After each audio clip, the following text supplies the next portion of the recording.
حضرت شیخ سعدی نے اس سے کہا، بادشاہ کی نوکری کے دو رخ ہوتے ہیں، اول رزق کی امید اور دوم جان کا خطرہ۔ عقل مندوں کی رائے کے مطابق رزق کی امید پر جان کو خطرے میں نہ ڈالو۔ پیارے بچوں، پہلے وقتوں میں کسی کو کوئی بھی حاجت درپیش ہوتی یا کوئی مشکل ہوتی، وہ حاجت مند کوئی کام کرنے سے پہلے مشورہ لینے کے لیے کسی بزرگ کے پاس ضرور جاتا تھا۔ اسی طرح ایک غریب اپنی غربت کی شکایت لے کر حضرت شیخ سعدی کے پاس گیا اور کہنے لگا کہ میرے بچے بہت زیادہ ہیں اور میری آمدنی کا کوئی ذریعہ نہیں ہے۔ اب مجھ میں فاقہ کی ہمت نہیں رہی۔ کئی مرتبہ خیال کرتا ہوں کہ یہاں سے کہیں اور چلا جاؤں، مگر یہاں سے چلا گیا تو میرے بعد یہ لوگ مجھ پر طعنہ زنی کریں گے کہ اپنی اولاد کے متعلق یہ کتنا مروت نکلا کہ اپنی سہولت اور آرام کے لیے اپنی بیوی بچوں کو تنگ دستی میں چھوڑ کر چلا گیا ہے۔ آپ ہی کو مشورہ دیں، آپ تو علم کے حساب کے ماہر ہیں، مجھے کسی بادشاہ کی نوکری میں دے دیں، آپ کا احسان ہوگا۔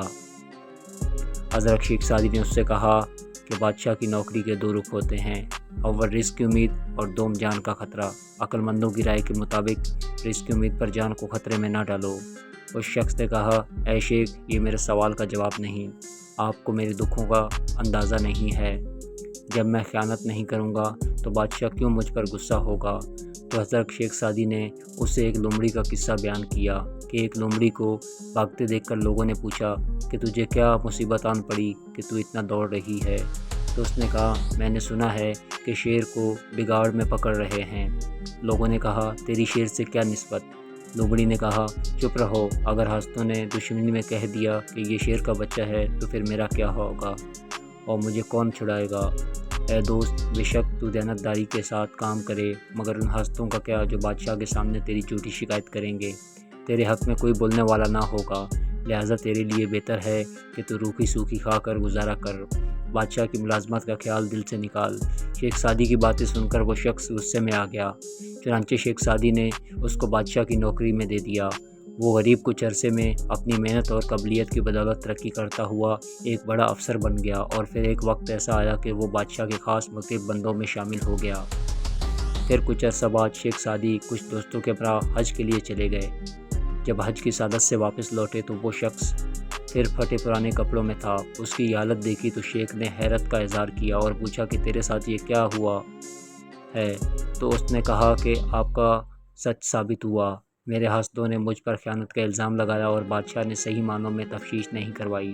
میرے تمام رفقا اور دیرانہ ساتھی سب سچ بولنے سے ڈرتے تھے، لہٰذا خاموش رہے، تمام پرانے تعلقات کو نظر انداز کر دیا۔ لوگ بڑے آدمی کی تعریف کے لیے سینے پر ہاتھ باندھتے ہیں، اگر زمانہ اسے بڑے آدمی کو گرا دے تو یوں ہی لوگ اسے پاؤں تلے روند ڈالتے ہیں۔